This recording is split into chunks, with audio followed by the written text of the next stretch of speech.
جس جس کی کوئی جو ذمہ داری ہے وہ اس کے اوپر ایمانداری سے کام کرے. یہ نہیں کہ اس کی ٹانگ کھینچے، اس کی ٹانگ کھینچے، میں آپ کے اوپر جی فتویٰ، آپ میرے اوپر. ایسے قوم میں اتفاق اتحاد پیدا نہیں ہوتا.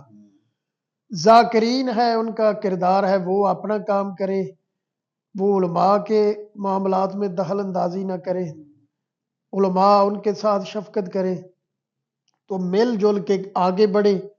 اور پاکستان میں تشیع کا وہ جو کبھی وقار ہوتا تھا اس کو دوبارہ حاصل کر سکتے ہیں اپنی وحدت کے ساتھ. تو وحدت جب تک کسی قوم میں وحدت نہیں نہ ہوگی، کسی گھر میں، قبیلے میں، بھائیوں میں وحدت نہیں ہوگی تو وہ گھر ویران ہو جاتے ہیں. تو قوم میں وحدت بڑی ضروری ہے.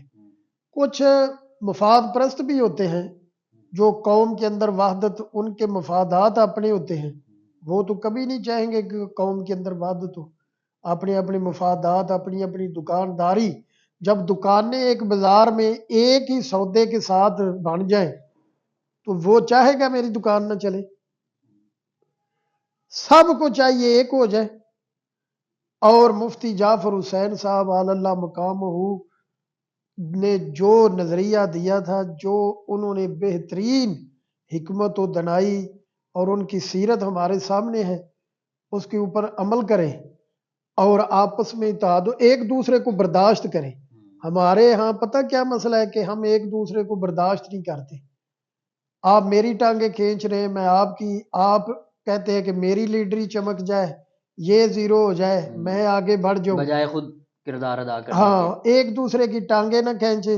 جہاں جہاں جو کو کام کر رہا ہے وہ ایمانداری سے کرے، لیکن ایک دوسرے کی ٹانگیں نہ کھینچے. ایک دوسرے، اب ایک بندہ اگر کوئی کام کر لے گا تو وہ دوسرے کے اوپر تنقید شروع کر دے گا کہ میں ادھر پہنچ گیا ہوں، یہ نہیں پہنچا.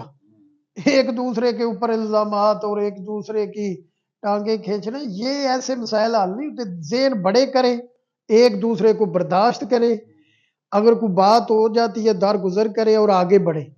اور آپ دیکھیں گے کہ جب آپ ایک دوسرے کی عزت و احترام کریں گے، ایک دوسرے کو برداشت کریں گے تو قوم میں وحدت خود بخود پیدا ہو جائے گی.